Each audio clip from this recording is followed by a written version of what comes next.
We have discussed control sources using the transistor as well as using the op-amp, and those of you who have been observing carefully will probably realize that there was some cheating involved here. That is, using the transistor,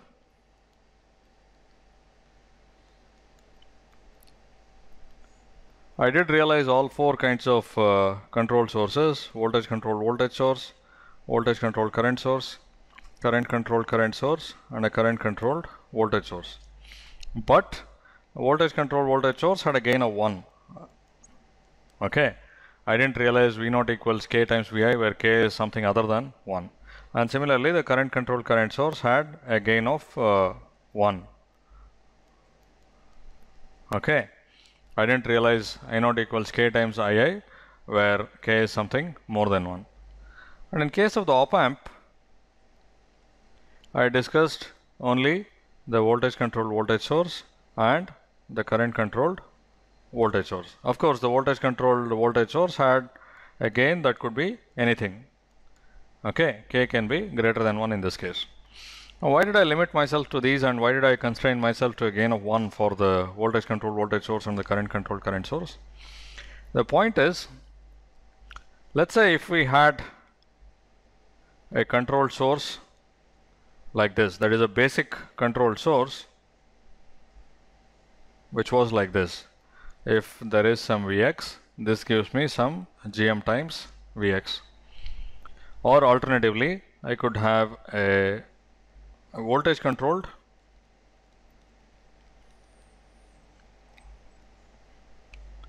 current source. If this is Vx, I could get some A0 times Vx. Now, using these, I could build any other kind of negative feedback controlled current sources. Okay. So essentially, using these, any controlled source can be built using negative feedback, and it will have all the good stuff. If this Gm becomes very large, the transfer ratio of the control source becomes insensitive to the exact value of Gm. Gm could vary by a factor of 10, but the transfer ratio doesn't change much. Similarly, A0 has to be very large, but it doesn't matter whether it's 10,000 or 100,000. Even for a factor of 10 change, the transfer ratio doesn't change very much. So all control sources can be realized, and you will not even have the restriction of unity gain. Okay, any control source also with any gain, it can be realized. Okay, now what is it that we do have? We have a MOS transistor, which is a voltage controlled current source, and it looks like this. VGS, Gm, VGS. Okay. Now, what is the difference? The obvious difference you see is that here the controlling nodes are completely separate from the controlled nodes. Okay. Whereas here, one of the controlling nodes and one of the control nodes is common. It's the source of the transistor. Okay. This is the reason why we can't make voltage controlled voltage source or voltage controlled current source with gain more than 1. Okay, because it's already tied here, right? So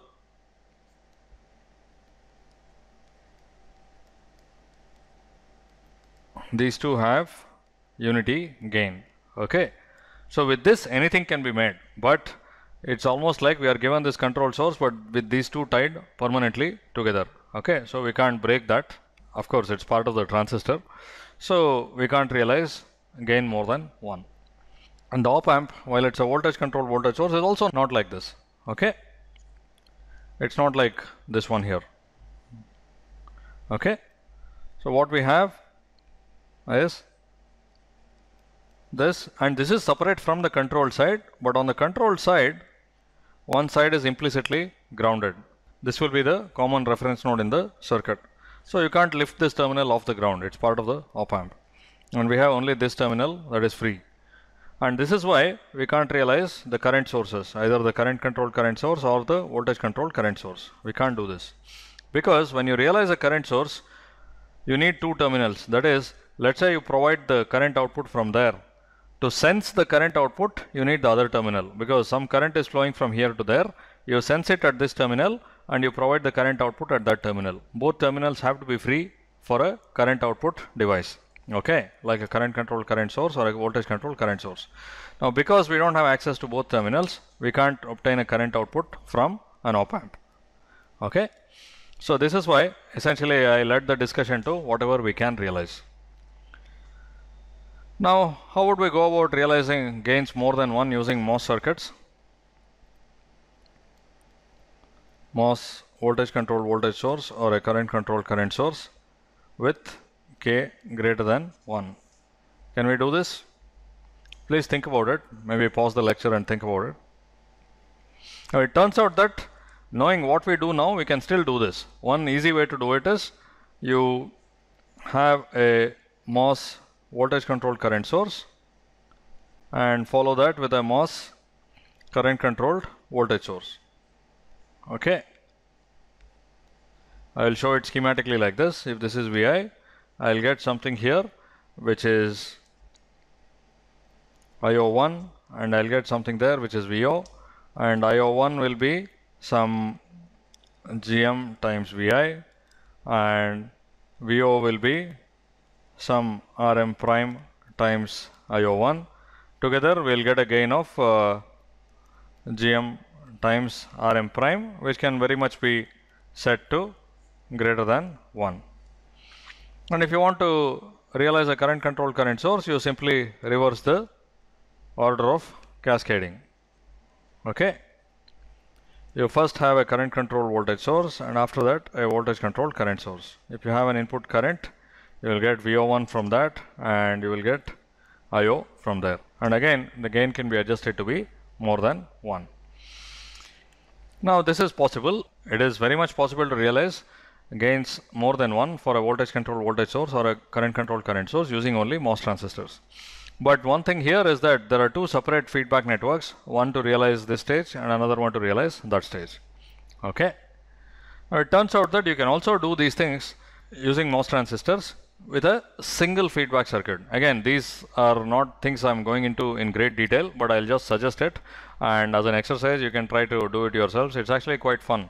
Okay, in fact I would encourage you to use either of these current sources and synthesize all 4 kinds of control sources using negative feedback. Okay, it is similar to what we did for the cases earlier, that is 4 control sources with the MOS transistor and the 2 with the op-amp.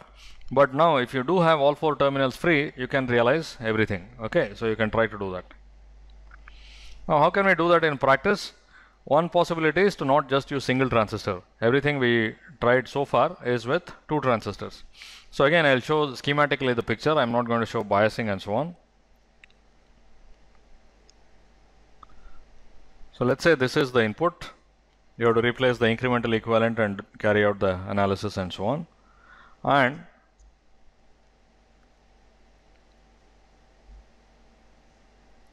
these two are the outputs. Okay, this is in plus and in minus, and this is out plus and out minus. So we do have 4 distinct terminals, 2 terminals for the input and 2 terminals for the output.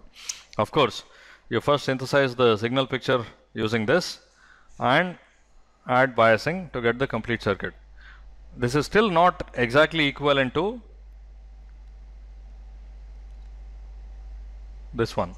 Okay, because